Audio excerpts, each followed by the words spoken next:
উন্নত মানের চিকিৎসা সেবায় আস্থার প্রতীক হিসেবে এই প্রথম মনোরম পরিবেশে মা hospital and digital diagnostic centre জমকালো আয়োজনের মধ্য দিয়ে শুভ উদ্বোধন করা হয়েছে।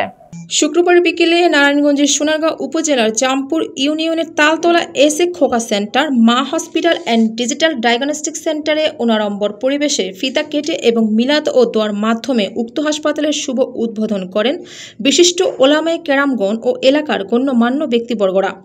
অনুষ্ঠানে সভাপতিত্ব করেন মা হসপিটালের ব্যবস্থাপনা পরিচালক রুহুল আমিন।